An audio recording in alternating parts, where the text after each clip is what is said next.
Good evening, everyone. Welcome to the Destination Uri Chat Show. I'm Patsy Russell and I'm deputising for Jarlath Tinley, who can't make it this evening. And a warm welcome to my colleague here, Paul Rennie. Good evening, Paul. Good evening, Patsy. And Jarlath's on hiding tonight because he got them predictions all wrong last week, I think, Patsy. I think he couldn't face the public tonight, so he's took a night off. Well, I think to be fair, Paul, I think you got 4 out of the 6. I think I got 3. Either Jarlath got 3 or 4, but as I say, I think Jarlath got 2, maybe. 2, Patsy, 2. Oh, I think he got more.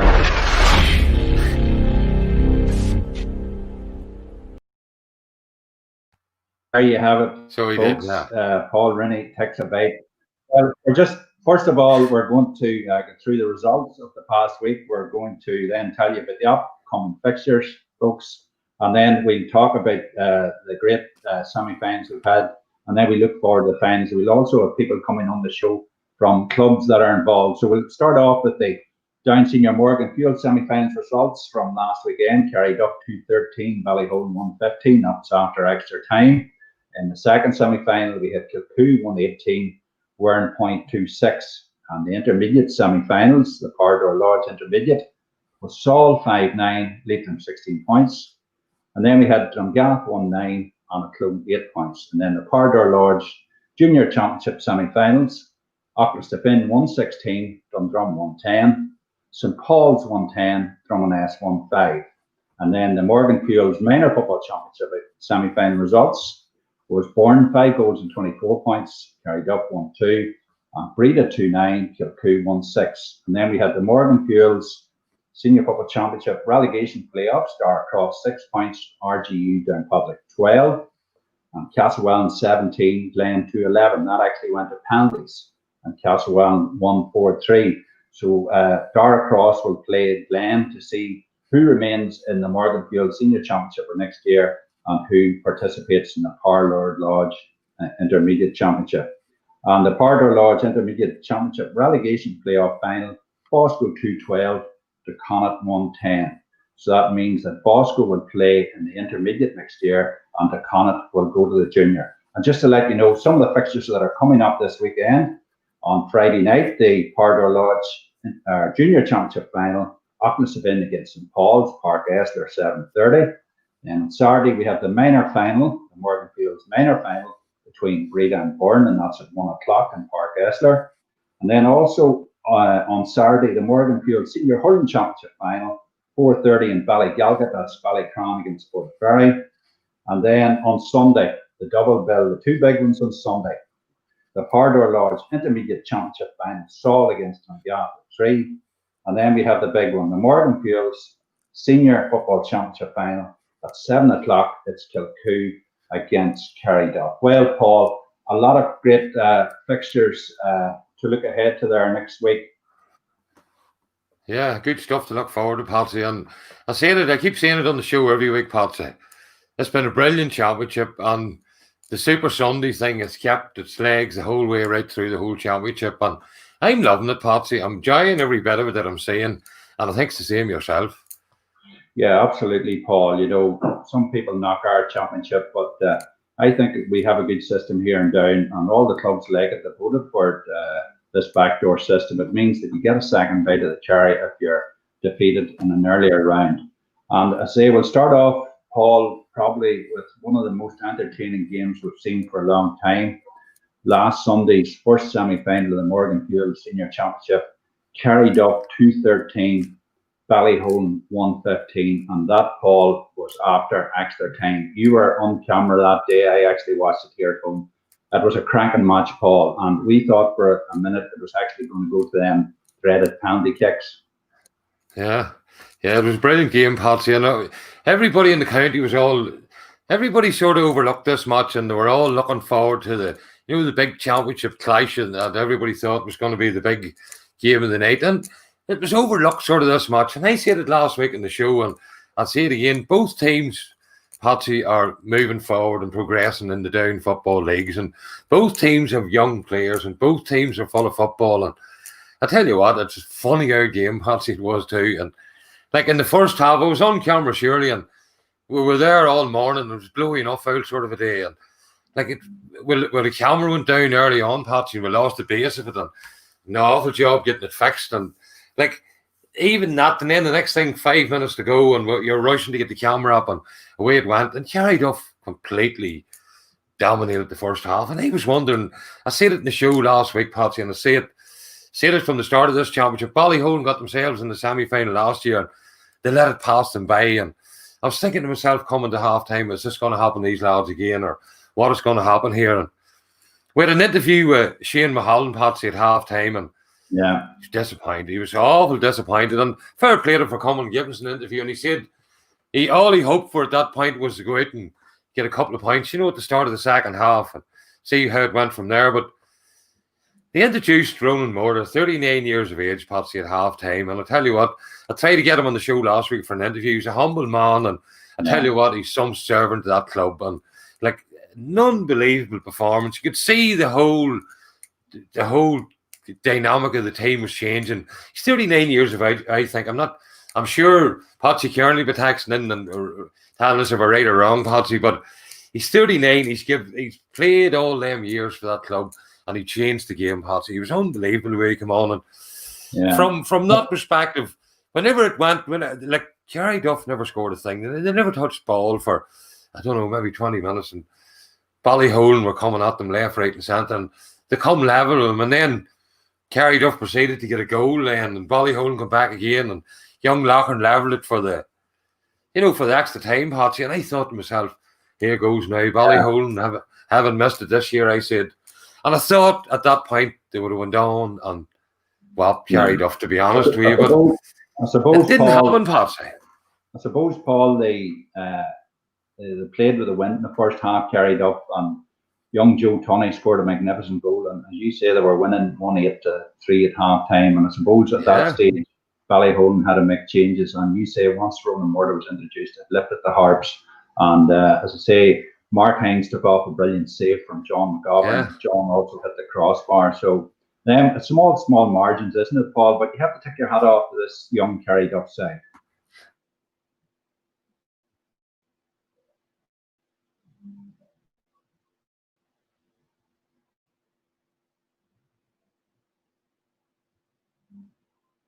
Hello, can you hear me there, Paul?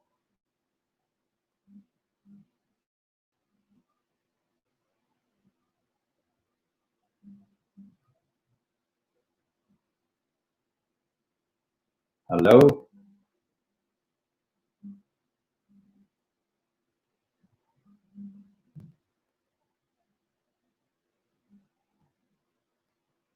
Can you hear me, Paul?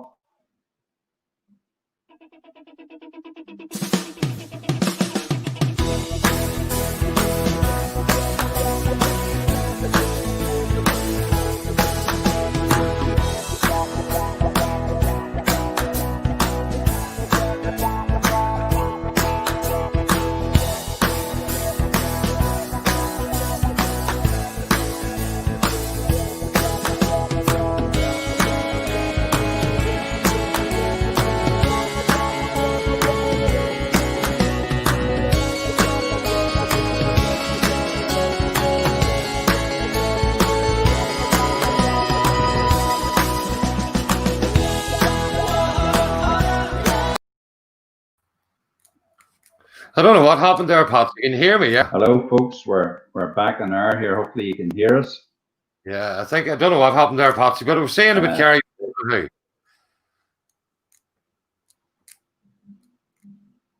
What I was saying about Carryduff, Paul? Yes, I hear you. Yes, loud here. Great footballing team, Patsy, and the one thing I noted about them, and I'll say it again, they see their ability to take a goal when the goal's on. It's a great attribute to have in a team, Patsy. And like when their backs was really to the wall, they come through one time and it was an easy point on, and they smelt the goal and they went in and they stuck it in that, Patsy. It's a great ability for any team. I tell you what, they've lightened the championship, and I'm delighted to see them. And I feel sorry for Ballyholden. The Ballyholden people should have their heads up too, because them boys will come again, Patsy. Them boys have 2 semi-finals now.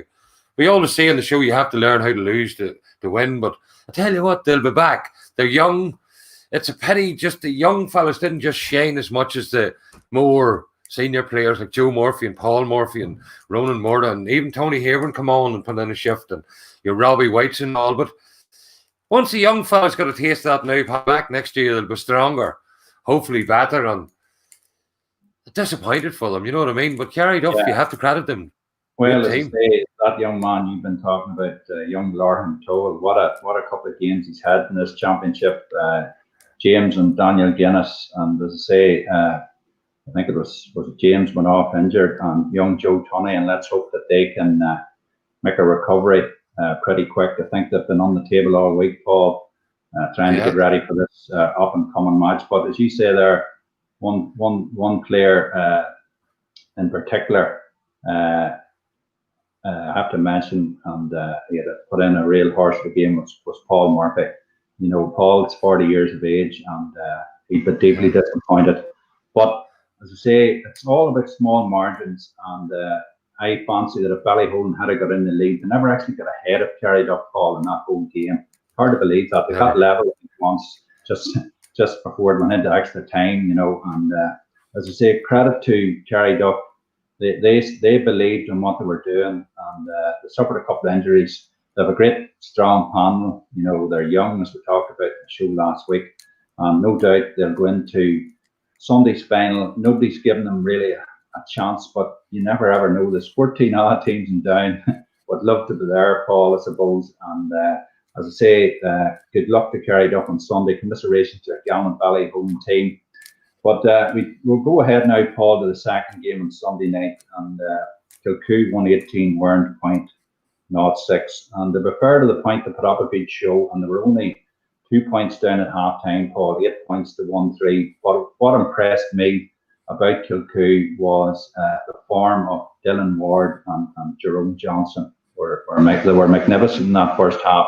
And only for Gary McMahon, he took off 2 or 3 brilliant saves from Keelan Doherty, and I think Kieran McCartan cleared one off the line as well, Paul. So, as I say, Wern Point put in a great show for the opening 30 minutes, and they were 2 down at the half. And even though Kilcoo got a run on them, an Alan Davidson goal and brought it back just to 6 points. And then, if you remember, Ryan Boyle-Everett came off the post and it was cleared. So, as I say, the Point didn't disgrace themselves, but they've been deeply disappointed after playing so well in the championship, Paul, to go out against Kilcoo in the semi-final. Yeah, they've been disappointed, Patsy. And I said it last week, and I still feel by that if they had maybe approached the first game a wee bit different, they made it a better chance in this one. And I had a feeling this was going to happen to them. And in the first half, I was up at the 1 point goal, and Gary McMahon pulled off 3 point blank saves, Patsy. Like, you said that it was 1-3 to 8 at half time. It could have been 3-8. Very, very, very easy. Gary McMahon had a brilliant first half. Both keepers now deserve a mention. The Carryduff keeper as well. Brilliant game, Mark Hines. And like, keepers don't usually get all the attention, but I tell you what, Gary McMahon kept the point in the first half. That no answers to Kilcoo at all.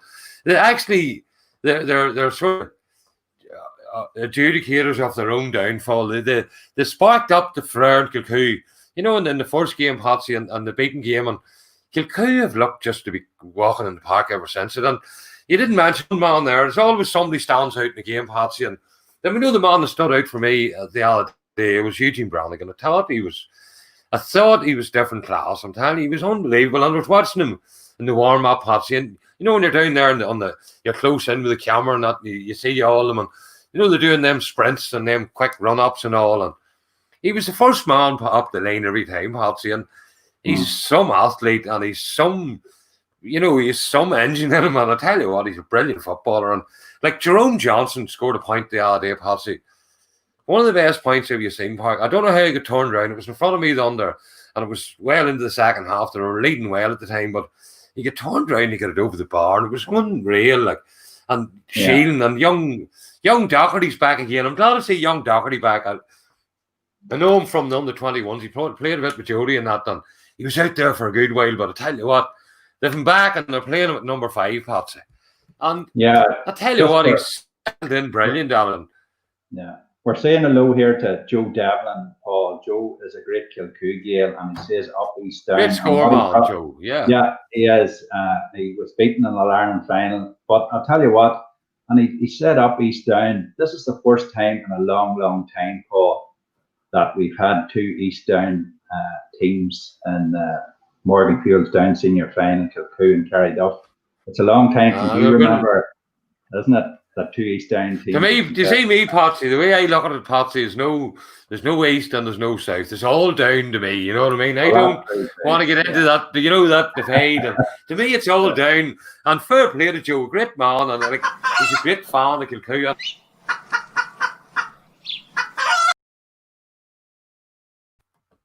I'm sure he's enjoying every minute of Kilcoo's success. And I tell you what, Patsy, I say it and I'll say it again.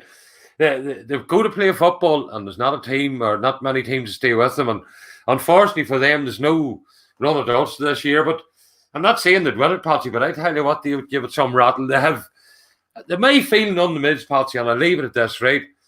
A bit of a rest from, the lockdown thing. The bit of a rest done them absolutely no harm whatsoever.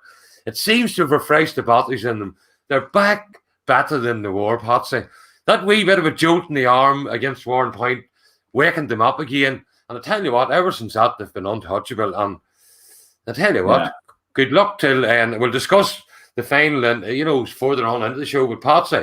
At the minute, they're playing some stuff. And before I get off the subject of them 2 finals, I must also, it would be remiss of us not to mention, Patsy, the officials, the referees. Nobody mentioned them at all. They were brilliant. They both of them, both games. There was no slate from any player, from any old carry on going on. Both games played in fair and, fair in your face football up, whatever goes on the football field. No incidents at all. The referees were brilliant and I have to commend them on their performances, Patsy.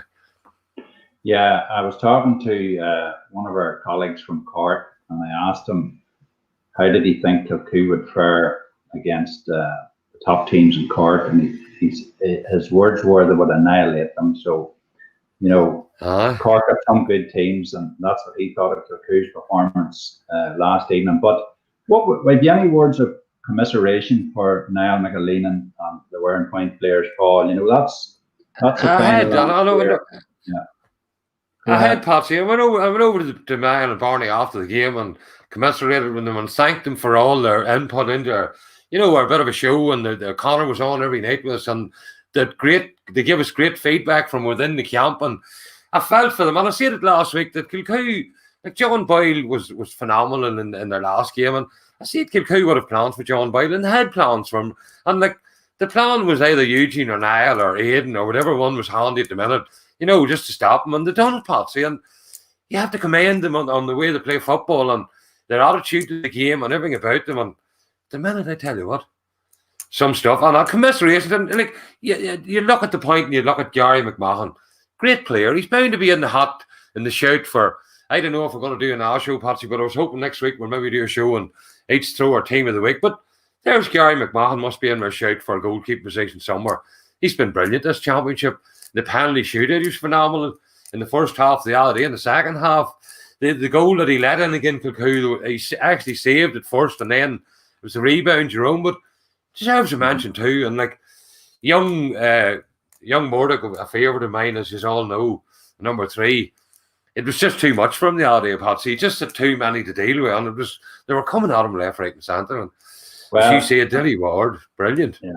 As I say, Paul, I call them a lean, mean machine, and that's what they are. But we'll talk about the final later on. And I suppose, Paul, now we'll move to our Ardor Lodge Intermediate Championship semi-finals. And what a game we had on Saturday. I was covering that one. Saul 5-9, Leitrim 16 points. Yeah. And Saul got off their brilliant start, Paul. Goals from Rory Mullen, Callum Mahoney, and Rory O'Hare set them on their way, and they even missed a penalty as well. And the Leitrim goalkeeper got a black card, Paul, and he was off for 10 minutes. So Donnacha O'Higgins had to actually take over in goals. But as I say, some of the football Saul played, they were leading 8 points at half time. And then Leitrim make a real fist of it and got it back to within 2 points. And then at the end, two good goals from, one of them, the keeper dropped the ball, and Ronan Connor and Rory O'Hare sealed the victory for the St. Patrick's men. It's going to be their first final, Paul, in 64 years. Leitrim had a lot of injuries, as you know. Owen McCrickard, Darren O'Higgins, the two McAnultys were away, I think, in Poland at some karate championship. And you cannot afford to have players like that not on your side, Paul. But fair play to Saul. The three Harneys were magnificent. Callum Fitzsimons, their midfielders, their captain Rory Mullen, and up front they have a big target man, Rory O'Hare. And I'll tell you what, they'll fancy their chances going in against Drumgas. What was your views, Paul? I'm sure maybe you seen the game, did you? Yeah, I seen it. I watched it on there. I tell you what, it was an awful onslaught for Leitrim at the start to try and recover from Patsy, and they never actually did recover from it. And you also mentioned there the 3 or 4 big players missing, and I'm one of these ones that doesn't claim to, fall into that category, but they were 4 massive players, Patsy. And Saul, I keep telling you about Saul. Saul coming at the left, right, and centre, and the Harneys, brilliant. The big Arnold and that Rory O'Hare looks to be a bit of a footballer, Patsy. And well, as we said, they surprised everybody. Leitrim come to win 2 points them, and they couldn't just get another point would have really scared the life out of Saul from where they were. In the position they were in, till being only a point behind, and Leitrim couldn't get that point, Patsy. And Saul went on and got an all goal then, and they actually added an all goal after that, and they ran out easy enough winners, at the end of it all. But Leitrim made a good fist of it, and as I say, Patsy, the semi-finals come thick and fast, and this championship comes thick and fast. And everybody had reasons for this, and everybody had reasons for that. And there was men in Poland, and there was men away playing karate, and there was men injured, and there was men in operating. But the championship was rolled on regardless of all that. And Saul are in the final. Credit to them. I said it last week. They're a common team this few years. They're full of football. It'd be hard to deal with, Patsy. And there's John Fagan there and Ronan McCartan. I seen the interviewing Ronan, and he's very, very enthusiastic, and he wears his heart in his sleeve. And there's a wee bit of a tragedy in the club last year, and they're regrouping from it, Patsy. They're regrouping well. They're all together, and there'll be a big task in the final. They certainly will, and their chairman, Columba Fitzsimons, a very proud man. I've seen Martin Fitzsimons. Martin Paul. He does the half-time draw there in Park Esther. Martin, a very proud man, and John Mcgraw, they would all have played in 1964 when Saul won their last junior championship. That's 64 years ago. And as you say, they've been growing. They've done great work for Score. Their junior ballot group won 2 All-Irelands. Their senior got one, and their dancers also got an All-Ireland title. So they've contributed a lot to Score over the years. Well, we can't forget that, and we look forward to them. You feel sort of a bit sorry for Leitrim Fontenoy. After Shamrocks got beat, Paul, we sort of thought that Leitrim would do the business, but fair play to Saul. I had seen them a few years ago. I think I said last week in the show, a couple of years ago in a minor final. A lot of them lads were playing there on Saturday. But getting then, Paul, to our second semi-final, and I actually didn't see this. It was early Sunday morning. I seen it because I was away on Saturday evening. Aughnaslafin 8 points, and G.A.A 1-9. And what I thought about this match, Paul, I thought it was a very, very disappointing game. It promised to serve up so much. I think it was 7 each at half time. Aughnaslafin only got 1 point in the second half, and I think it was Oisín Hardcole near the end just sealed it for G.A.A 1-9 to 8 points. What was your views on that game, Paul? Yeah, Patsy, the big local derby, and I said it last week, and I said it, the jersey alone should inspire them into, but they cancelled each other out, and it ended out very, very, very. First half, not so bad, but there was a bit of point scoring, a bit of points, but the second half was I don't know, Patsy. It was a it was a semi-final. Semi-finals are about winning. They always tell me it doesn't matter how you do it, and that's the sort of an attitude you could say about that game. It was just about winning. There was a bit, with the line, and even at that, like Drumgas were, I'd have to say it, they were a more superior team. Patsy, they showed it in patches, and they showed that they had more ability, but they got into a dogfight and nearly didn't get out of it. And it was 5 minutes before the end, before they got that goal. And what do they call him? Big Oisín. He came on as a sub, and he knocked it in. I think it was Mickey McCardle give it to young McCarty, give it to Packy, and Packy was coming on through. He could have shot himself, but Packy offloaded, and it was an empty net for Oisin. And Oisin been out injured for a while, and he'd be hoping to start this week. You know what I mean? There's plenty of fighting for positions in the camp, Patsy. And I tell you what, if it's a different game for them the next game coming now. They haven't got that old, that local rivalry, that stems into it. Patsy's not going to stem into it, and maybe and hopefully they'll be able to show us a bit more of the free-flowing football they're capable of. And you have to mention Packy Downey. He settled back in well, Patsy. It's a bit of a stint. The Brantford didn't really work out for him, and he's back to his homeland. And I tell you what, he's leading them young fellas from the front, and he's vital player in the cog, and it's great to see it. And he's able to, step back into the breach and, take that leadership role again. This young fellow there, Shane McCampbell, he's full of promise. And when we're talking about teams of the year, Patsy, we'd have to look at some of these boys, Colin McGinn and Cathal Tomley, Matthew McCampbell. They're all brave players, but the Almaclone nullified that out of them. And you know what I mean? It's a strange old game for them. And it's one they'll be glad it's over them. And I don't think they'll be looking at the video of much during the week, Patsy. That sort of way. So hopefully in the final they'll bring their game, and there's none of that old negative local rivalry. We'll talk about the final later, Paul, but that takes us on now to the two junior Carter Lodge Junior Championship semi-finals, and Aughnaslafin 116, Dundrum 110. This game was a lot closer, Paul, than the final scoreline suggests. They were level at 1-5 each in the first half, goals coming from Adam Jarlath and Michael Mcgraw for Dundrum. And then 10 minutes into the second half, they were still level at 1-7 each. And actually, Dundrum hit the front to lead 1-9 to 1-7. But in the last quarter, they were outscored. The Finn outscored them 7 points to 1. And Shea Croskery hit 8 points, and Adam Jarlath hit 1 forward. Two class forwards, Paul. They scored 112 of the 116. We all know that the Finn were beat narrowly by Bright last year in the final, and they're back there again, Paul. What was your views on that game?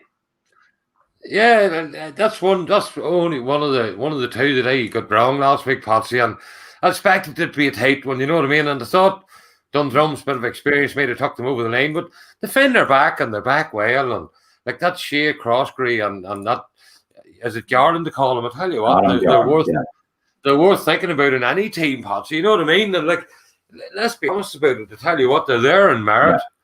Yeah. They were there. I think, Paul, sorry to cut across you. We're going to see a little bit of action, folks, from the Aughnaslafin Dundrum game. Some of the Finn scores here, and Cathal will put it up with us here shortly now. And you can see the Finn here in action. Certainly Finn's taking that. And of course, Paul, a local derby, anything can happen. Yes, that's right. That's down into John for our I think here is the point there. Some of the great scores there, and Drum out of front of the Paul, isn't it? Adam Jarlath was over there.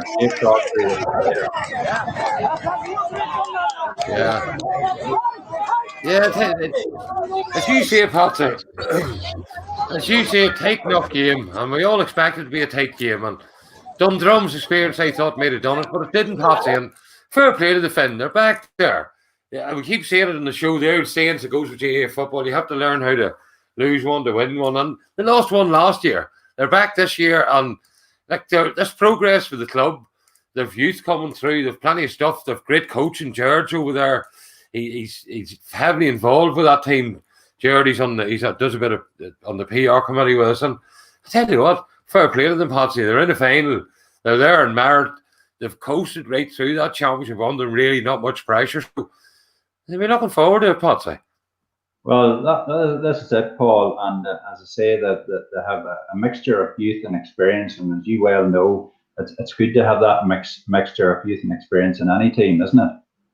It is indeed, Patsy. And they have it in abundance too. And they've plenty of men to call on the sideline too. It's good to see them. The club's flying. And it'd be a major victory for them, a junior championship, Patsy, on their step towards intermediate and, progressing up the tables. They come up a division last year. They can't go anywhere this year, but the club's progressing and they're showing it on the field, and it's great to see it, Patsy.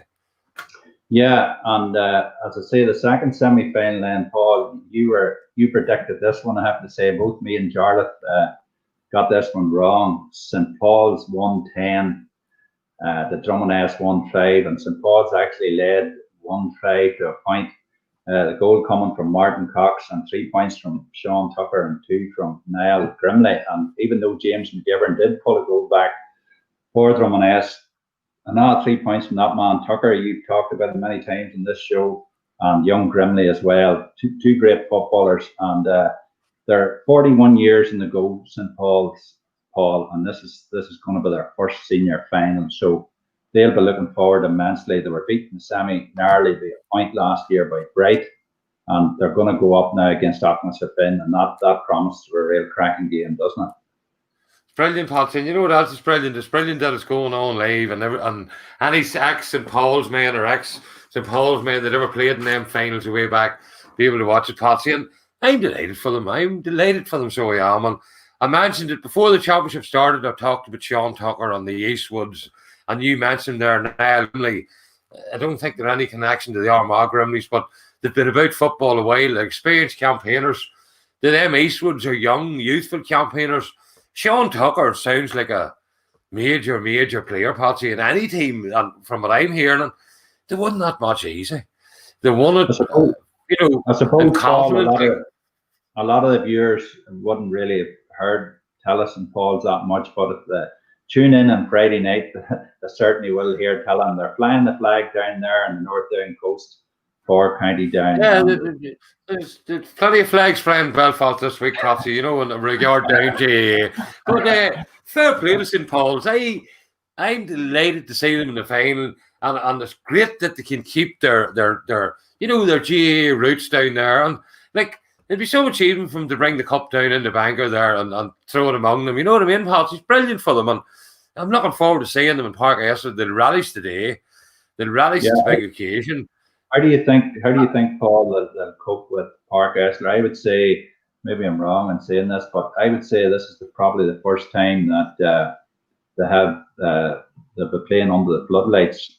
And just before we go to ask you about that, Paul, I think we have Jared Lennon on the line here from Aughnaslafin. Good evening, Jared. Good evening, Patsy. Good evening, Paul. Good evening, Jared. How are you? I'm glad you're on here.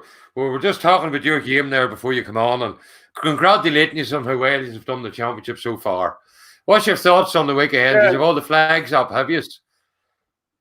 Well, I see you're out putting the flags up last night, so I think a few were still up from last year. So, but to say it's just another occasion to look forward to, I suppose, Jared, from last year, suffered defeat against Bright. You're in that game right to the dying embers of that game.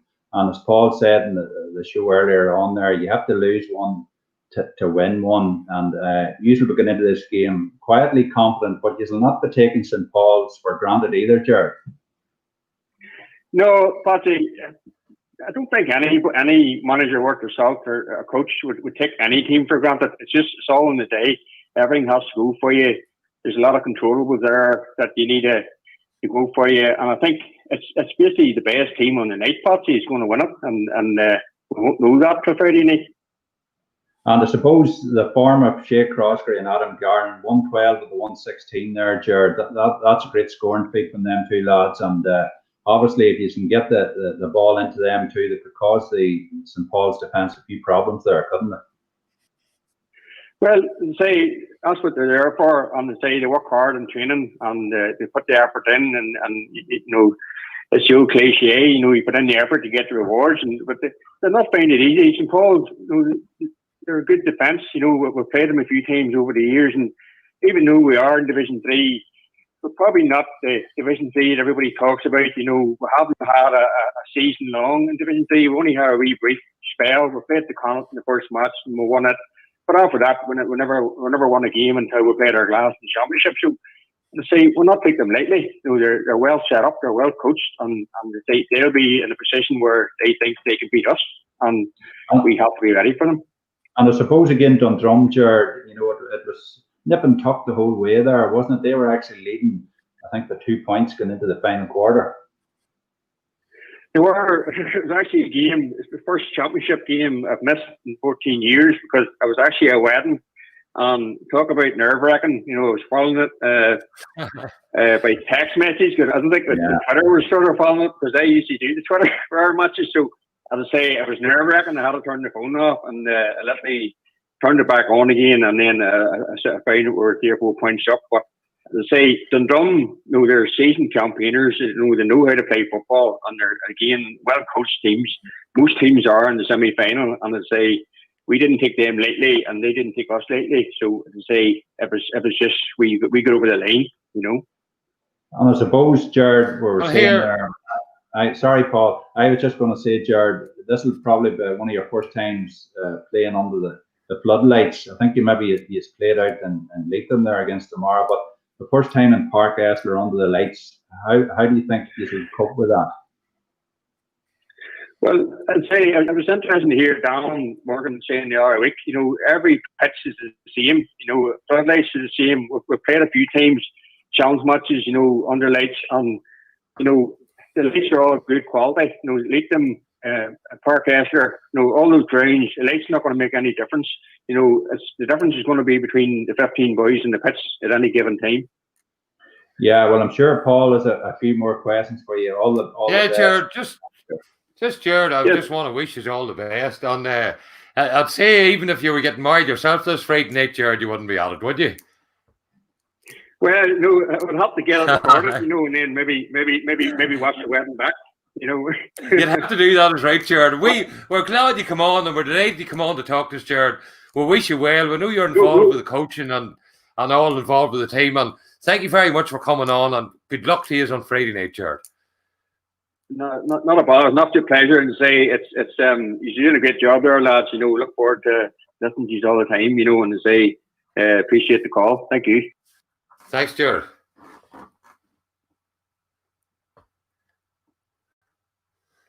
Yeah, that's Jared there, Patsy. He's a good lad, and he does a lot for the football club down there. And I'm delighted he come on to talk to us and to see what the outcome of it is. I think, Patsy, maybe you're stopped there, right at the minute, and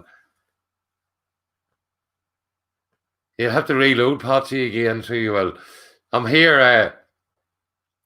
We were talking there about the Aughnaslafin, and we're talking about St.Pauls, and it's a big final for both clubs, and they'll all be coming into Park Esler under the lights, and they'll all be there early, and they'll be buzzing for the game, and we're looking forward to it ourselves, and hopefully, promoting the game as for anybody that can't see it, it'll be on the Park TV live, and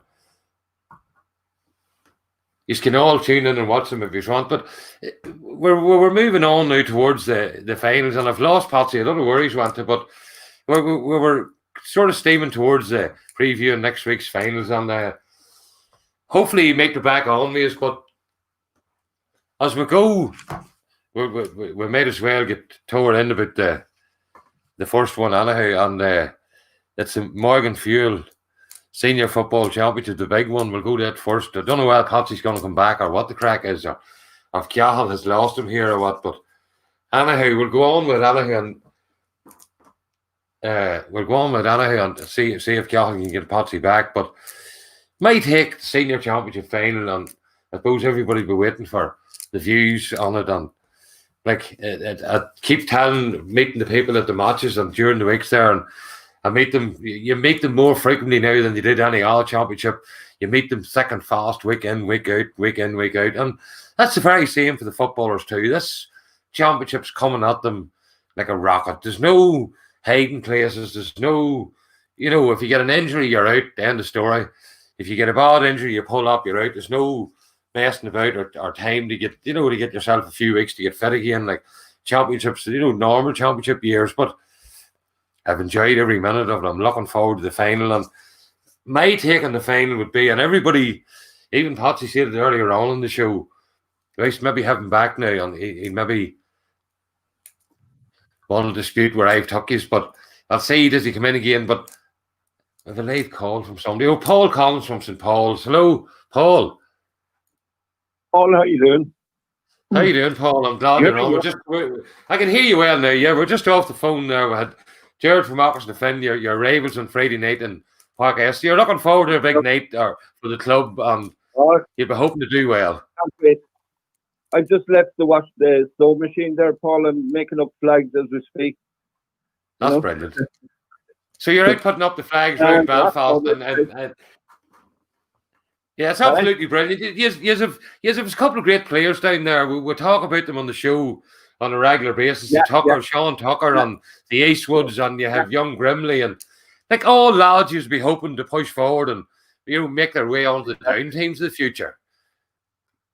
Exactly. Not those great excitement. I was told on Saturday there that this is their 10th semi-final. Would you believe? So I would believe it. I hear there were never in any finals before at all, Paul. No. This is the Monkey's gone now. This is their first final in 41 years. So we're all looking forward to it. And your semi-final, Paul, against Drummond S. You ran out easy enough winners, and surprising everybody in the county. Not too many tipped us to win it, but I tipped us to win it, and I've been watching you all year, and it's been good football coming out of St.Pauls this year. Yeah, definitely, and we had a good test in fairness against Drummond S to give us a tough battle, and we needed that, Paul. We needed that. Need that. Final, Well, here you might know this, but you may not know the answer to this one. But have the boys ever played in Park Esther before? Patsy was wondering earlier on in the show, did you ever play before? Not as a team, no. A few individuals would have played for counties at different levels, but not as a team, no, never. So you're going on to the next Friday night for the first time ever? Yeah, as a club and a team. Well, I had to everybody go fit for the flag post. So, and everybody fit in the camp, and everybody raring to go. Everybody raring to go. Great excitement. The local schools were decorated today. The two main feeder schools, St. Congall's and Bangor, and St. Patrick's and Hollywood. Like that's great to see. We're trying to make a relationship with the senior squad and the juveniles, which we have loads of juveniles. But this is the start of it now. It's just the excitement in the school, and the kids will want to play for the team. Then that's what it's all about, Paul. The best thing for you to be at now, Paul, would be planning a route on how to get as many of them children from them schools to Park Esther Friday night to see these boys in action. And it all leads from there, and it's brilliant from our perspective to be able to talk to you and touch base with you.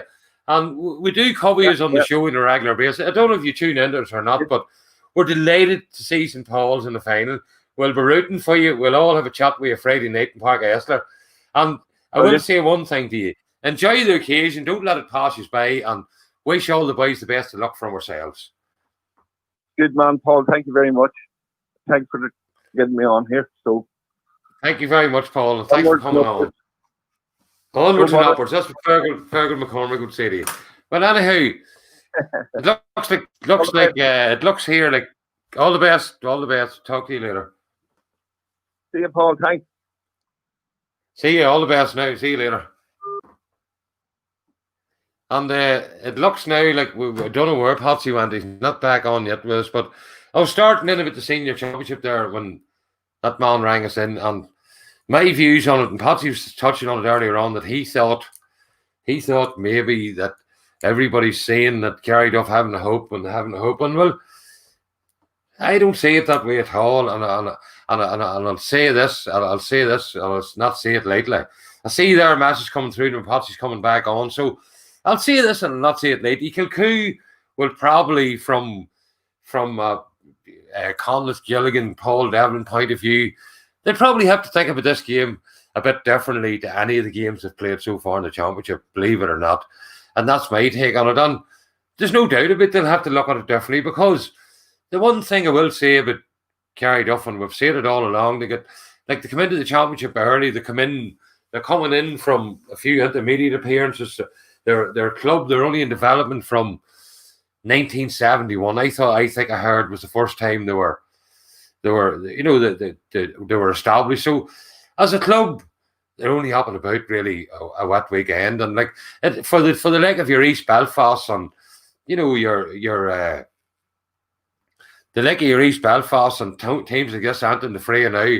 It's a great enthusiasm. It's a great target for them to aim for. Like if East Belfast could be told now they're going to play in a championship final and whatever many years Carryduff have done, they'd say they'd be leaping in that club. And like as I say, and I'll say it again, that Kilcoo will have to approach this game differently till any other game they played so far. The Carryduff lads, all they want to do in my book, and I've seen them a few times now, and I've seen what they want to do. All they want to do is play football.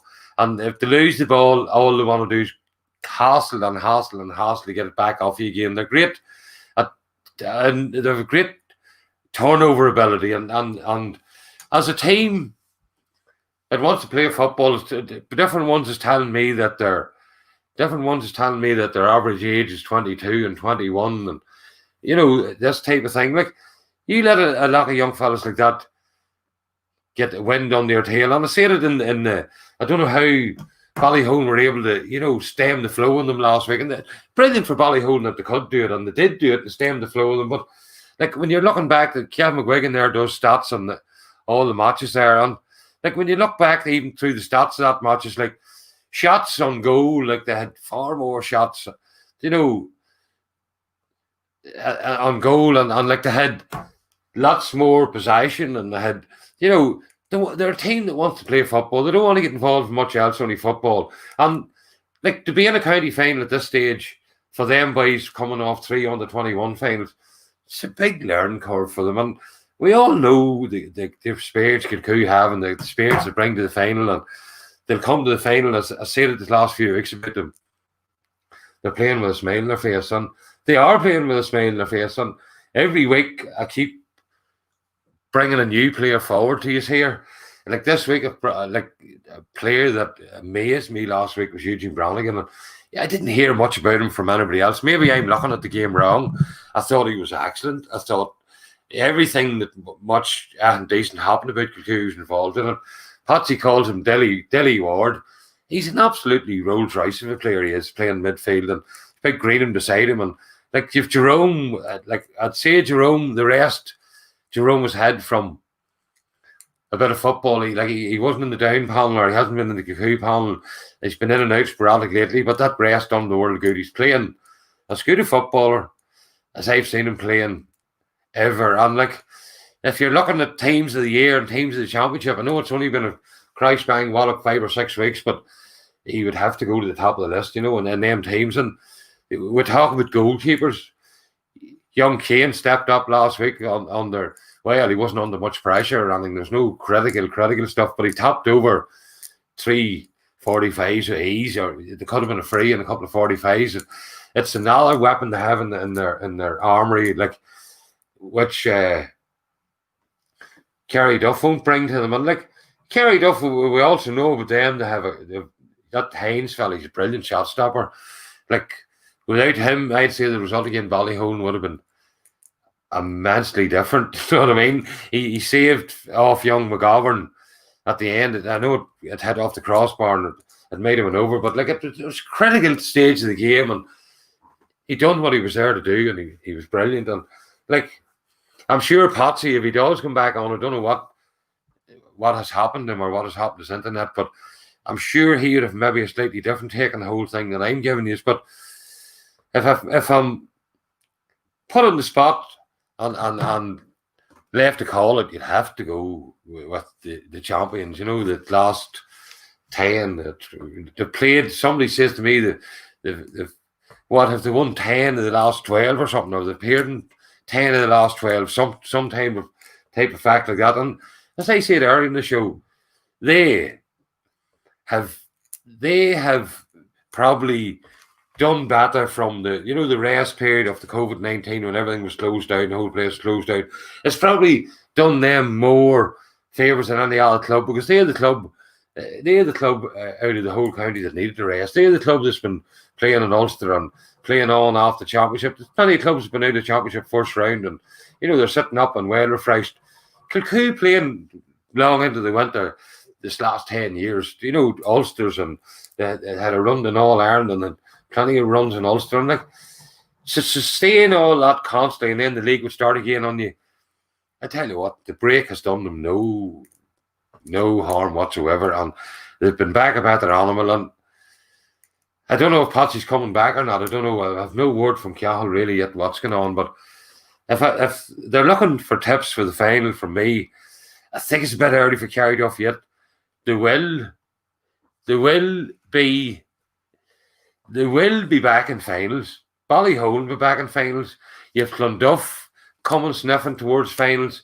You have a young Mayo Bridge coming. Like, it all augurs well for football and down, all this stuff we're talking about here and discussing here at the minute. And like, it's a magical final for the county, for Carryduff. It's like on experience or on any given day, any man in the county would be thinking Kilcoo will walk this one. But I tell you what, they would take a different approach on it than they've took the rest of the games, and let these boys play football at your peril. Let these boys in towards the nets, and there's a goal on. They'll go for it. That's one thing about them. I've noted that about them. They get in towards the goals, they'll go for it. But if you're going to be asking me for my final call on the Morgan Fuel Senior Football Championship champions this year, I would have to go with Kilcoo on current form, on the current ability within the squad. They even actually think they played within themselves. I think there's more in them than they showed against Warrenpoint last week, which is a big statement. But that's my take on it. We're on here to tell it how we see it. That's why I'm sitting here now to tell it how I feel it. I see John Kennedy there taxing in. Experience will tell Kilcoo will win handy enough. Well, I don't know about handy enough, John, but I'd say they'll win. And that's my take on the senior championship final. I don't know what's happening with Cahill and Patsy. I think they're still trying to get him back in, but I don't know what's going on. So I'm a rattle away for a minute or two just to see what happens. And we'll go on then to the Power Lodge Intermediate Championship final. And as we know, it's a curtain raiser. It's on at 3 o'clock on Sunday. It's a funny final that a lot of people would admit they didn't expect it. I would even be guilty myself of not expecting it. And like we're all talking about Leitrim's Shamrocks, we're talking about maybe with Patsy here again now, and we'll see his take on the senior championship before I go away into the intermediate. You're back, Patsy. Oh, Paul, would you believe it? See computers when they decide to upload. Well, anyhow, I have done my take there on my senior championship. I've done my preview of the senior championship. I thought that was our next move. So I've been talking about the senior championship game and the final with Carryduff since he left. So I'm going to hand over to you now, Patsy. I'm going to take a drink of something here because my throat's ready to go. No, we're not talking that about it. I was just doing my preview on the senior final there, Patsy. That's the Carryduff Kilcoo final. Had started into that when I lost you there. So you can come on ahead with your take on it now and let the people know what you think your take is on the county final this year. The Morgan Fuel senior final, Patsy. Well, it's going to be a cracking game, and a lot of people fancy Kilcoo, obviously, but Carryduff are there in March, and they're going to have to come up with a plan, obviously, Paul, to try and defeat the Magpies. But where do you start? You know, if you try and man-mark this Kilcoo team, someone else will step up to the plate. They've been hitting scores for fun recently, especially in the last two games. You know, 217 and 118. You know, it's very high scoring, and they'll certainly put a lot of pressure on Carryduff. But these Carryduff lads have no fear, Paul. And I tell you what, DJ Morgan rather, he'll be encouraging them. And Patrick Doherty there, nephew of the great Paddy Doherty, he was involved in a lot of East Down development squads along with DJ. So they're coming in here, and then they've Cahill Murray there in the background. Cahill, a very experienced man with Sir Coleman's teams in the past, a great Clondalk Gael has managed many teams. And he'll be telling these boys, you know, you have nothing to lose here. You go out, do your best, and you never ever know. Jarlath talked about this being the year of the underdog. You never know. This is their first ever final. You know, young men, average age 23, 24 years of age. Obviously, the nerves would probably get them a bit. But, you know, they showed me enough against Ballyholme and against Brainsford to say that they'll not be easily beaten. And certainly, Mickey Moore will not take this team for granted. He will have done his homework on them. He'll have watched them, you know, I'm sure, on our coverage, and he'll be up to speed with them. And he'll be telling his lads, whatever you do not take this team for granted. Because I think teams nowadays, Paul, have too much respect for each other. So they have, you know, it's going to be a cracking game.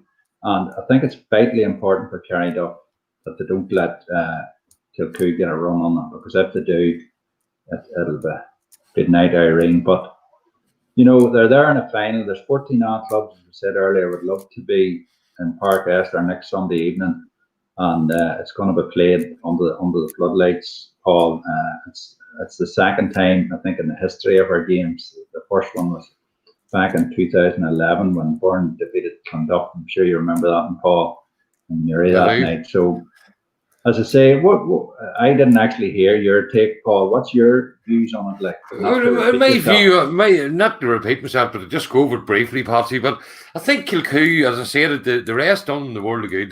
They're a different animal this year. I think Carryduff might be there a wee bit early, but underestimate them at their peril. That's what I'll say. And I see messages coming in here from different ones saying underestimate at their peril. You let them play football, Patsy, they'll play it. And they'll show you how to play it. And one thing I do love about them, and I think it's a big attribute to a team, their ability to strike for a goal when they need it, and their ability to go for it instead of the point if it's on. I don't know how young Dockery and DJ with that in them, but it's a good ability a team have. But my final take on it was, I think it's a bridge too far for them. Kilcoo have got stronger and stronger and stronger. They will be back in finals. They'll be back in finals hopefully for the next 10 years, Patsy, and hopefully some of them will come on to be down players, and I think Kilcoo will do them, Patsy. That's my take on it, you know what I mean? But at the Dockery household, you mentioned that the Dockery household's going to be busy this weekend because he's a lad playing for Saul as well, I think, Patsy, if I'm not mistaken. So there's 2 finals going on in that house, and we wish them the best of luck, and we enjoy knowing these things, and we enjoy the company with them when we meet them up there, you know, on the different grounds and that. Yeah, I suppose, Paul, a few people were asking me, you know, how did I think if Carryduff were going to beat Kilcoo? How would they go about it? And one thing I said to them was to pressurise the Kilcoo kick out. As you know, a bad kick out last week for Kilcoo resulted in a wearing point penalty, which was scored. Yeah. So maybe Niall or whoever who is in goals will maybe kick the ball long. So you have Josh Connery and Johnny Henry in the middle of the field, probably against Dylan Ward or Aidan Bronigan, or maybe Dylan and Ryan McGraw. But what I'm going to say to the viewers now, Paul, is don't be surprised if you see someone from the Kilcoo side who maybe hasn't played a big part in this year's championship been sprung from the start here, because that's what Kilcoo do. If you remember last Sunday night, Paul, they caught us out in the comedy box. Yeah. Players down for playing who didn't start, especially Darrow Hanlon. We thought he was a cert to start, and they didn't start him, you know. So Mickey Moore is a master. They didn't need him, Patsy. They didn't need him, Patsy. Yeah. Well, Mickey's a master of surprise, Paul, and as Paul Doran told you, that he's actually managed 5 county teams. So the experience he had there alone, you know, 5 county teams. Just before we get off that, Patsy, you mentioned Paul Doran, and a wee thing spring to mind when you mentioned different men, but I heard him in the commentary last week saying that he heard Mickey Moran shouting at one of the Branigans, get back. And as soon as he heard the man shouting, he looked around, there were 6 of them running back. So, you know, he commands high respect, Patsy. They're on. I seen him doing, that's this funny thing they done last week. They usually go in a full circle, but they went in a sort of a half semicircle with him in the middle, you know, come out and sort of like an orchestra. And they've high respect for him. And why wouldn't the Patsy? He's a great man, and he's a great G.A.A. man. And like, I'm at him there now to do an interview with us, you know, some stage, and he says he wouldn't do an interview with the Lord Almighty, but we'll keep trying him, Patsy, and we'll see how he gets on. Do you know what I mean? Yeah, well, as I say, Mickey does his talking from the sideline, and he lets young Conleth Gilligan there. Conleth is great at giving interviews to Shauna there after the games. And I suppose, Paul, we talked about it many weeks over this last few weeks.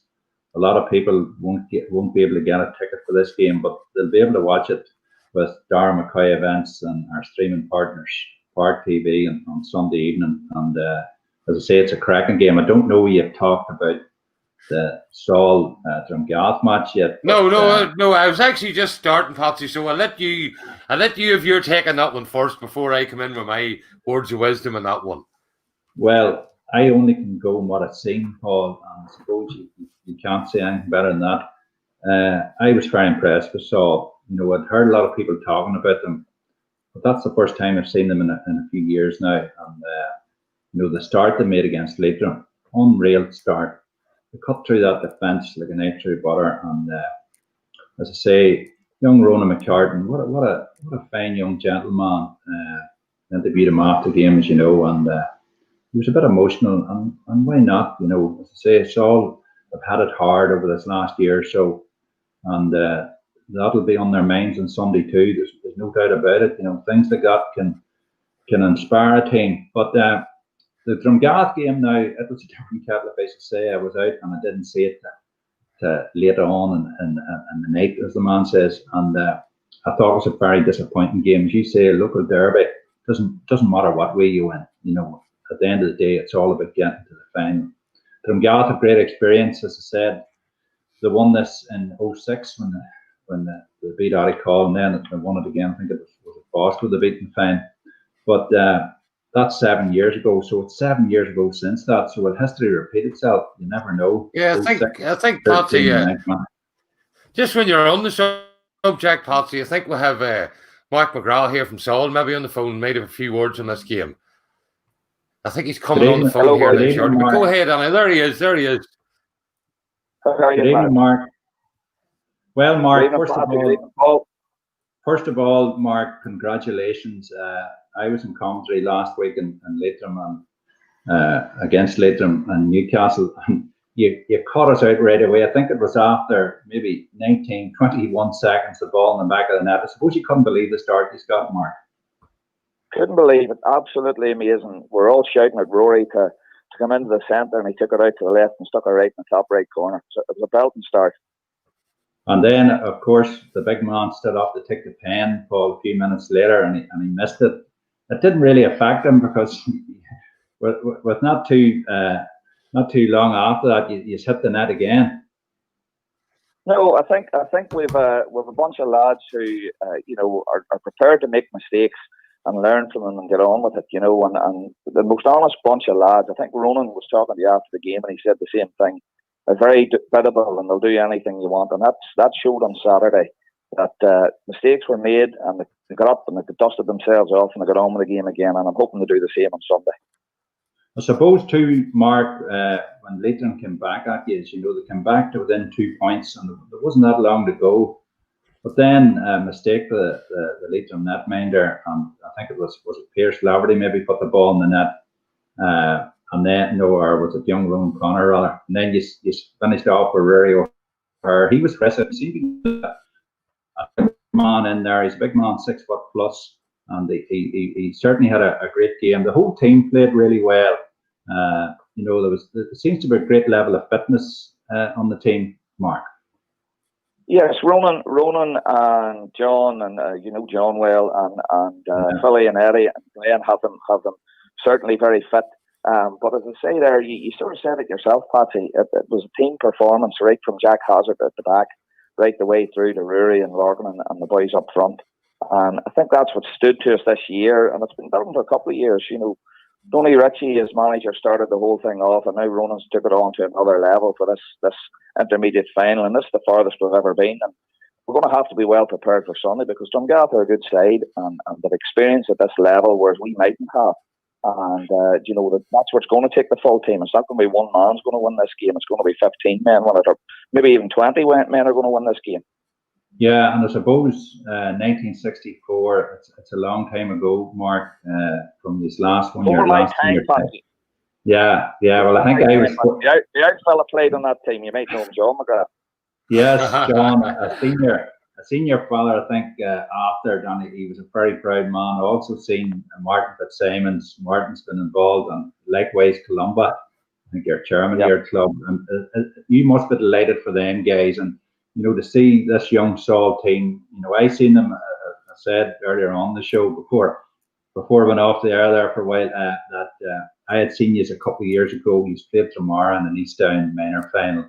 Real cracking match. And a lot of them young lads are on that team on Sunday, Mark. Patsy, you probably commentated on quite a few finals that those boys have been in between under 16s and minors. And as I say, they've come through together. And Ronan sort of said there, it's been a tough year for the club. And those boys are like a family themselves. They're looking after each other. And I can't stress how honest the fellas are. And you see that, if one boy's down, there's another fella there helping them up and getting on with it. And it's proud doesn't even get close to it, Patsy. The whole parish from Ballycruttle to Ballynagross to Rahalt to Ballintucker to Saul here, everybody's behind the whole club like never before. And it's just amazing. After the year that everybody's had without virus and stuff, it's just been fantastic, And I suppose going in, as you say, sorry, Paul, go ahead, Paul. Hi, Mark, it's Paul here. Thanks for coming on. And I was talking to Eddie earlier on. He assured me you'd be on for a bit of crack. And I can hear the pride in your voice there, naming the local town lands and all. And it's great to hear it. And it's a sort of a surprise final. Everybody in the county wouldn't have predicted it, Mark. And you are there in merit. You've got better every time. I've seen you a few times of a young fella plays with Shamrocks there. And you've been looking forward to it. And you've been coming in with no holds barred, all guns blazing. Paul, are you surprised? Not really. No, not really surprised. No, not. I've said on the show several times. That Saul are one of the common teams in this county, and you are, and you've proved it, and you've put me in the box. And John Fagan reminds me of my predictions on a regular basis, Mark. I can assure you that. He's a good man. Thanks, Anna, and we're delighted to hear you on. Well, all the best on Sunday, Mark, and I'll be on the microphone, and hopefully Sean will be speaking to maybe as after the game's over. But as you say it, from Gareth and experience side, they'll certainly put up a good show, and it certainly leads into a very entertaining prospect of a good game. Thank you, boys, and keep up the good work. Thank you. Good night, Mark. Thanks, Mark. All the best. Yeah, Patsy, and there you have it, and you're going for Saul by the sound of you, Annie. And Mark will be listening to me. All the Saul ones will be listening to me. John Fagan will be all tuned in now to see where Rooney's going to go. And Rooney could surprise everybody again. I'm going to go the opposite. I'm going to stick with my old favourites to win for the final. I see Maria Mahoney there, and Daniel Bohill, and I see Lorne Murphy, and I see a load of ones coming in from Saul there. Giving us comments, and I've great friends in Saul, and I've great friends with Eddie, and I like them all there. But so far, in the championship so far, I've went for them, Patsy, and they're good old friends of mine. I tell you what, they have a good bunch of footballers coming there, and Saul will need to be on their top performance to see how they get on. They've young Hillen there coming on. I mentioned Peggy Downey settled back in brilliant. Colin McGinn, experienced. Stephen Parsons, Calvin Parsons. You know what I mean? Ryan Hillen, they've Shea McCartan for the freeze. I tell you what, they get their act together. They're going to be some team, and they're going to relish playing in Park Esther. And I'm looking forward to it. And I mentioned last week about an incident that happened in one of the houses with chandelier. I can tell all the viewers out there that the chandelier incident has been resolved, and we'll have a new one up. And it's not hanging as low this week, but hopefully it maybe stay there. And they're hoping to not pull it down to the ceiling before Monday, I know, Patsy. So on this one, the best of luck to both teams. I'm delighted for both of them. I'm delighted for John as well to be, to have his team in the final there. And I wish him well, but I'm going to stick with my local friends, the Drumgals, man. I'm going to tip Drumgals to win the Parador Lodge Intermediate Championship 2020, and I wish them well. Well, Paul, I think I'm just going to have to go against you this time. I have a few cousins out about G.A.A there, believe it or not, and I haven't. I think I tipped them once and during the course of the shows over the weeks, but I'm only going on what I've seen, Paul, on Saturday, and Leitrim to me, or I could say, fair enough, there were 4 or 5 players. We talked about that earlier. We won't talk about that again.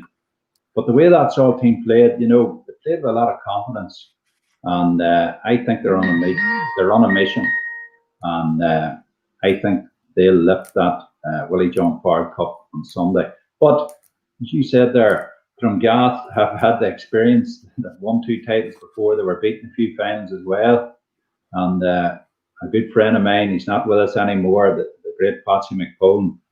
I remember interviewing him the first time and the second time after they won it, but no doubt he'd be looking down on them. And he lost his late wife Joan there recently too. So we're very friendly in the McGraw family, and our thoughts will be with them on Sunday too. Patsy, but, as I say, Saul have been on a bit of a, sorry, Paul. Saul have been on a bit of the best man ever to look after football. Yeah, as I say, Saul have been a bit of an emotional roller coaster as well. So we wish both teams well on Sunday, but I'm going to give a narrow vote to Saul, Paul. So there you have it.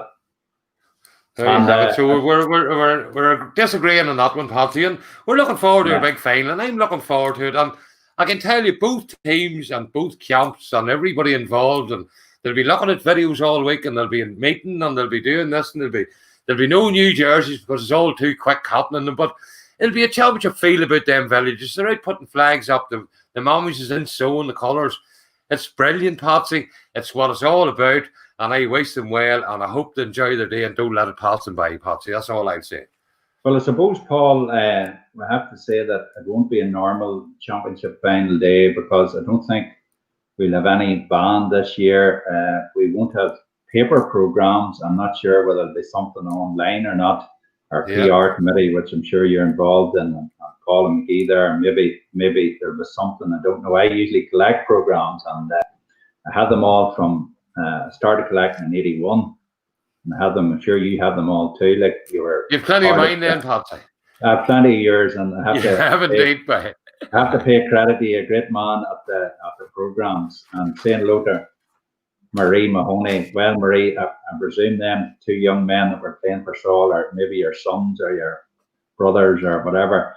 But Paul, the programmes in Down, as I say, you won the award 1 year for your championship final programme, and fair play to you. We can't take that away from you, and it's certainly been missed on Sunday. But as we talked about earlier on this show a while back, we thought when March came and we heard John Horn, we thought a ball wouldn't be kicked. So even to have got this far, it's unbelievable, isn't it? It's been thick and fast, as you say. Teams haven't had time maybe to bless themselves, but I think it's went really well. And to me, it's one of the best championships I've seen in all grades this year. You know what I mean? I've seen 2 or 3 intermediates. I see a man sending a message in there. He mustn't know you're the leading man in the Lurch Committee, Patsy. He says there's a paint for you in the barn. So I don't know where the barn is, but I don't think you'll be in it. Well, I know where the barn is. It's down there in Saul, so it is. And well, you never know. I wonder is there a paint in it for me, Patsy? Would there be? Do you think? Well, I wouldn't think so. Now you might be heading to Johnny Arthur's. That's right. We're going Johnny Arthur's high. Yeah, up beside the pitch. But no, the best of luck to all teams this Sunday. I have to mention a few more here, Paul. Obviously, the minor final, St Mary's Bourne against Bredagh. I think it's Bredagh's first final, and I think Jody Gormley's managing Bredagh. That's the man that managed Aughnaslafin there. Jody, of course, won a junior championship medal with Bredagh in the past, but this Bourne team, I seen them 2 years ago, Paul. They were county champions then, and I don't think I've ever seen an underage team as good as them, and that's a big statement now because I've seen quite a few teams. The beat Carryduff there 5-24 to 1-2. So I tell you one thing about Patsy Bredagh, and this old show, it always brings stuff back in your mind. You know what I mean? And we things stem up in your mind, and everybody's rating Bredagh off completely here. They're off the face of the earth, right? I remember, and there's plenty of men probably watching the show tonight remember this as well. I see Gavin Finnegan there. It depends which Dumgal team turns up. If the team that played Aughnaslafin turns up, Saul will win. But anyhow, Patsy, what was I saying to you there before that man texted? We're talking about Bredagh. Aye, Bredagh, and on the 16 final, right, where we took the Tullalish one time, and Shamrocks went into that game, I mean, Patsy, raging. The Bredagh ones will remember this too, and there'll be boys from that Bredagh team still playing, but Shamrocks went in raging red-hot favourites, nearly couldn't be beaten, right? Bredagh tipped them over the edge that game, Patsy. They beat them by a couple of points. They won the game against all odds.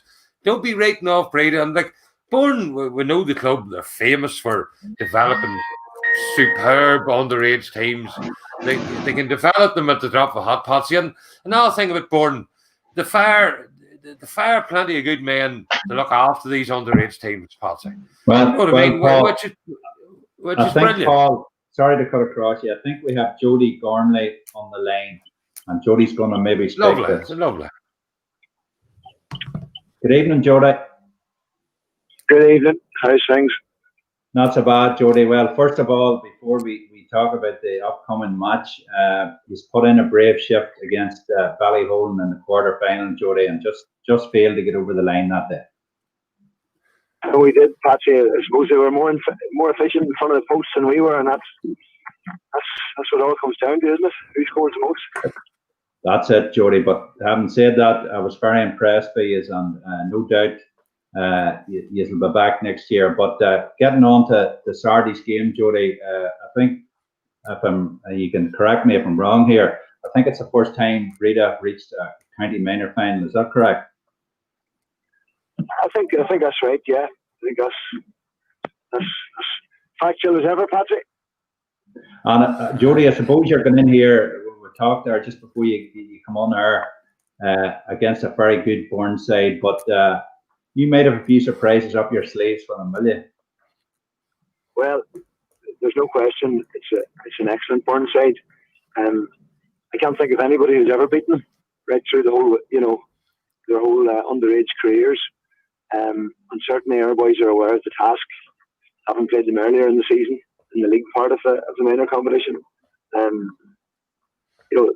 up against it, no doubt. Yeah, but I suppose, Jody, there's a whole lot of teams would love to swap places with you. I always say, a team that gets to final gets there in merit, and you've been putting up some good scores there against other teams in this Morgan Fields Championship, and you'll get in quietly confident, Jody. Well, the boys have shown great commitment. Earlier in the year, I suppose we thought, maybe there'll be no football played at all. So it's been great. They've shown great commitment in terms of attitude to training and the games, and they've worked very hard. And it was good. It's good no matter what level you're at. It's good to beat Kilcoo and beat Kilcoo in the semi-final and put in a good performance. So there's no doubt we'll be looking to build upon that performance, and the boys are going to have to play the game of their lives in order to compete with Burren. But from time to time, it happens in sport, Well, I think your good friend Paul Dorn will be on commentary on that. Him and Conor Rogers, Jody. So all the best to you, and I'm sure Paul Rooney has a few questions he wants to put to you. Yes, Jody. Thanks for coming on, and delighted you were in the final. And I was just saying to Patsy before you come in there, but I remember going with a Shamrocks under-16 team to play a Bredagh team in a final maybe 5 or 6 years ago, and they were raging hot favourites in the Shamrocks. Bredagh ended up winning. You'd be hoping for something like that at the weekend. That's right, and a number of those boys, I think Conor Francis was playing at that stage, and he's progressed well. I think he's won 2 intermediate championship medals, and he played for Down Seniors last season. So we have a number of big players, and there's no doubt the boys will work exceptionally hard, and they'll do the best. And they'll relish the run out in Park Esther, Jody, as assume all young fellas would do, and it'll take their game up a notch. And I tell you what, Burren will need to be on best order to deal with, as I would say. Yeah, I suppose the disappointing thing is that they're not going to be playing in front of a big crowd, in front of the senior championship final, which would really add to the occasion. But those are the times that are in it. But certainly from a club perspective, I think it's good for Bredagh to be competing at this level. And you would certainly expect that some of these boys will, in fact, a lot of these boys in the coming years will line out for Bredagh seniors, and some of them will hopefully progress to play for Down. Great stuff. Thanks very much for coming on, Jody, and we're glad you come on to give your views on the minor final, to give us a wee bit of your wisdom, and thank you very much. All the best, Jody. Good man. And just there, Paul, on that, before we leave this, Martin Doyle, a great former Burren player, tells us here and sent in a wee text there. This Burren minor team have never been beaten at any age and are current Ulster champions. And the one that Paul McGear under 16 last year in 2019. So there you have it. I told you one of the best. I done them in the under 16 final a couple of years ago. And they're always the same, Patsy. They're always brilliant. Yeah. And I was saying before Jody come on, they throw their best members. You know what, these underage teams, but there's a but involved now with me as well. And that team that's playing senior football now were every bit as prolific as this team are now when they were younger. And they haven't really, stressed, hit the big stage with all guns blazing. So, board of hoping these boys are of a different sort of a kind of an animal, and they will bring the club back and bring the glory days back to the club. They're hot favourites. Bredagh will be there with their tails up. They've nothing to lose. Makes for a good enough final, Patsy. I'm looking forward to it.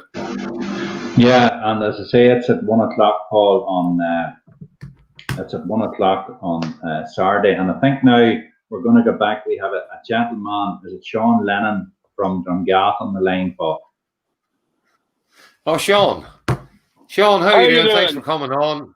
We're doing very well. Thanks for coming on. Paul Rooney here, and we're glad you're on the show to represent the Drumgath feelings. And we were talking to the Saul men a while ago, and you've been looking forward to the boys be glad to get into Newry.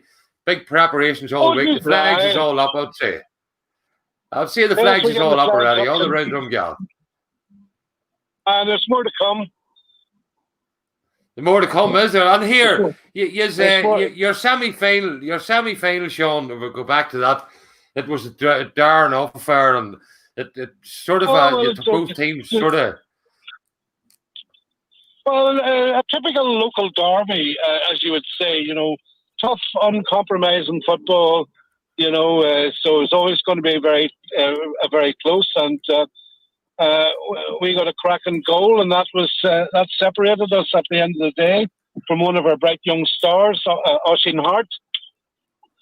I suppose, great future for him. Patsy wants a wee word to be here, so we'll let him go ahead, Sean.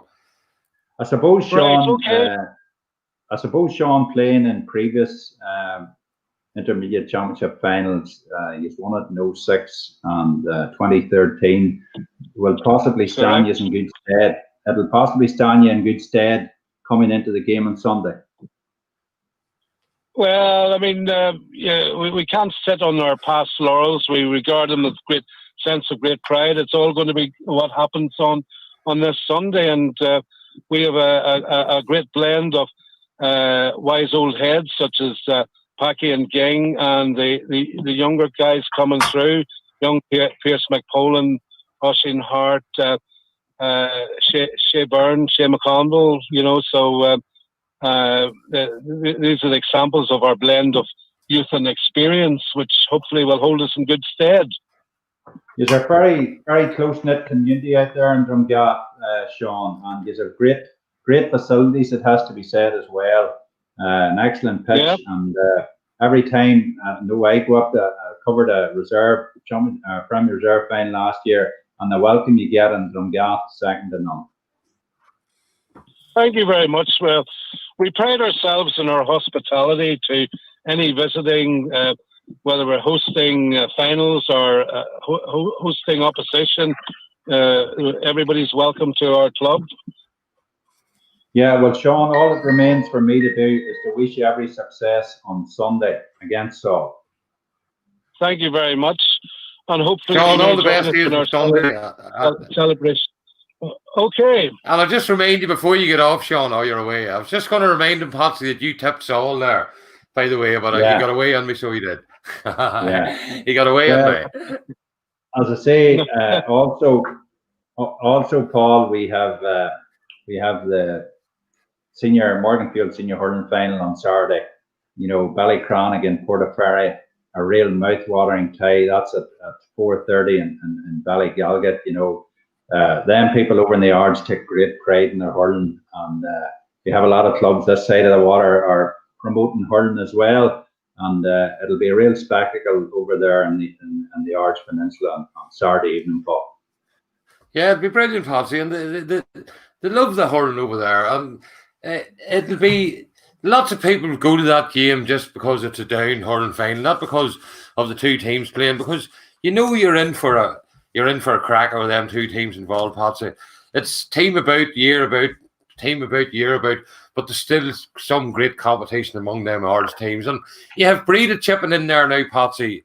Yeah. And you know, like Bredagh's throwing their cap into the square there, and they're beating these teams, and not at a regular interval, but they're starting to come up to up into their faces, Patsy, and the next team will be in there for hopefully see them in the county final in the near future, Patsy.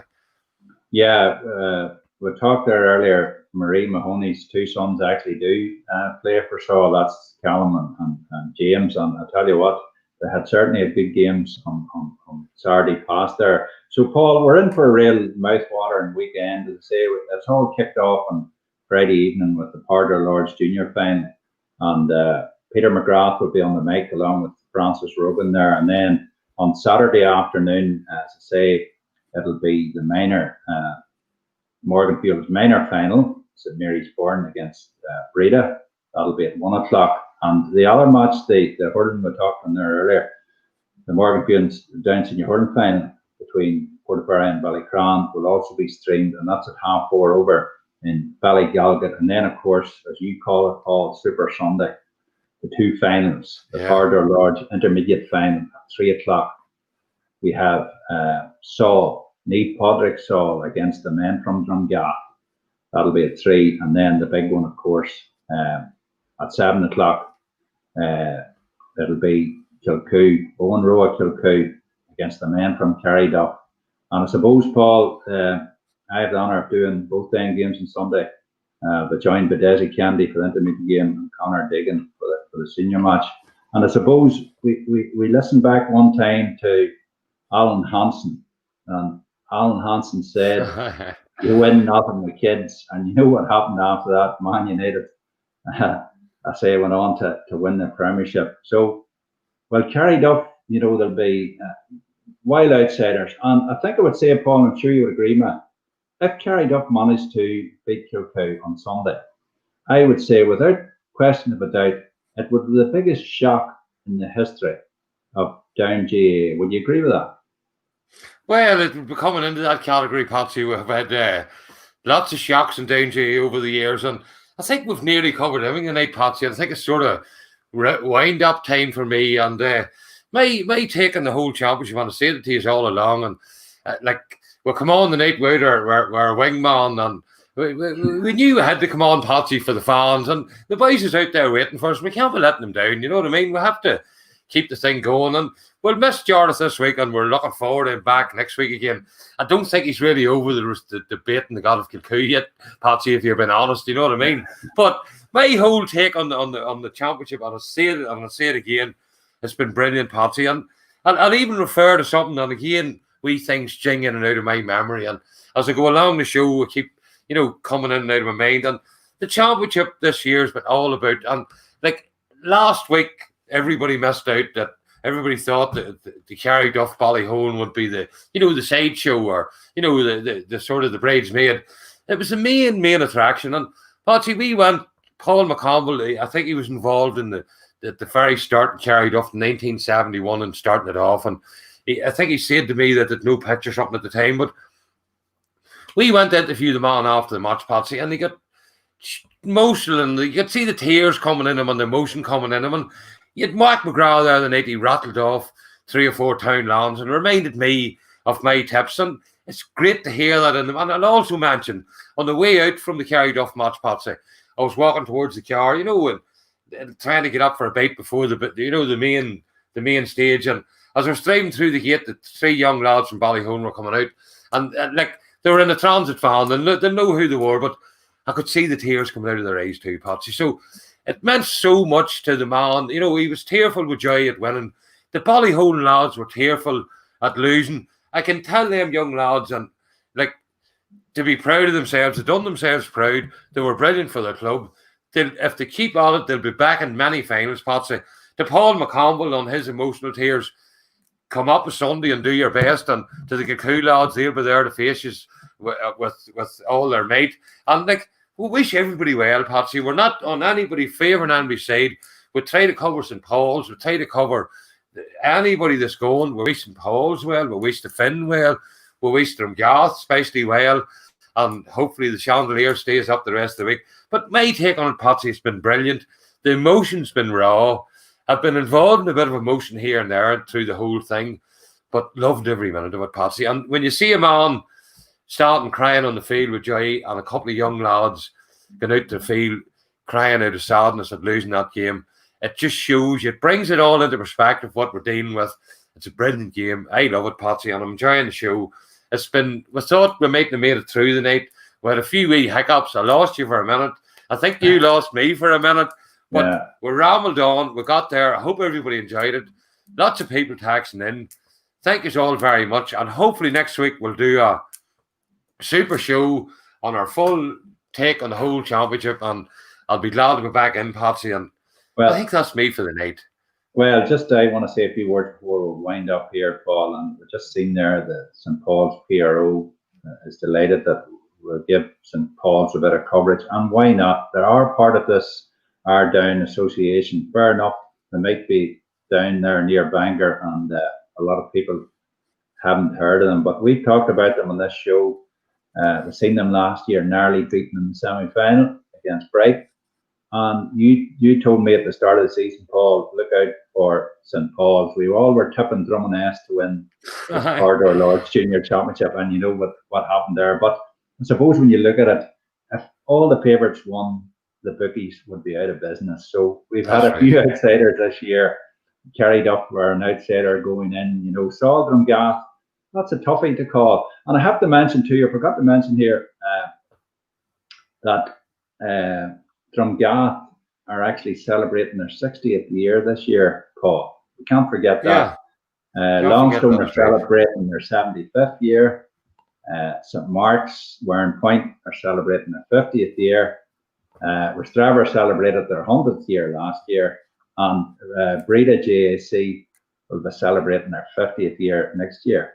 So there's a lot of celebrations. And did you tell me maybe Carryduff too might be coming up a celebration soon? They might be coming up with a celebration a lot sooner on Sunday evening. Where there's life, there's hope. And as I said, it'll take some effort from Carryduff. Kilcoo will not be taking them lightly. So to all the clubs involved, and not forgetting our good friends over there in the Ards, the hurlers of Portaferry and Ballycran. And we mentioned the officials as well, Patsy. Yeah, the officials. I have to say too, Paul, I have to thank the Down County Committee as well for putting these games on, especially the PR and the Communications Committee. Paula McGee has given us great help in the commentary box, and also Fiona Murphy and Dermot Cahill. I'm not forgetting our good friend Dara McCoy, brother Cahill's there. Dara, what he doesn't know about technology, it's not worth knowing. And as I say, we've great friends with our colleagues from Cork too, Paul. So it's been a learning curve for us all, and it just shows you, you meet some great people. I was talking to somebody the other day, and I was in Know Your Sport, Paul, in 1983 with a man called Dermot Clifford. And I didn't know that lately that he was actually the father of this great Mark. I was speaking to Mark O'Shea at the Morrison Teamery dinner a couple of years ago, and Mark told me that's David Clifford's father. So the amount of people you meet, Paul, it's unreal. So it is. And there's my phone going off in the background. But as I say, good luck to all the teams. Thanks to Cahill there. As I say, my computer started to upload data, and that's why I went off air there, Paul. but you were able to keep the show going. I had every faith in you. And just to about Jarlath Patsy. we can't forget Jarlath Tinley. No, Jarlath has been an excellent host over the show. And as you said there, I think we're going to maybe come back next week and we're going to pick our senior all-stars, our best 15 players. The champ. You'll have your 15, Paul. I'll have mine. I'm sure we want to make sure Paddy Tally's tuned in when we're doing that, Patsy.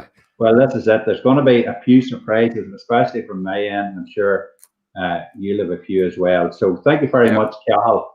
And to all the viewers who texted in tonight, we hope we did our best. You know, we're not perfect by any manner or means, but we do our best. These computers and what have you, Paul, can go off there. I think you muted your sound there earlier on, Paul. I don't know what happened to me. Yeah, that's what happened to me. Yeah, but sure, we're learning all the time, Patsy. We are. And as I say, folks, good night and God bless you all till we see you over the weekend somewhere on the fields of County Down. Good night. Thank you very much. A big shout out to Destination Muri and all the people in the surrounding areas. Hope you're all keeping well. Stay at home and watch us instead.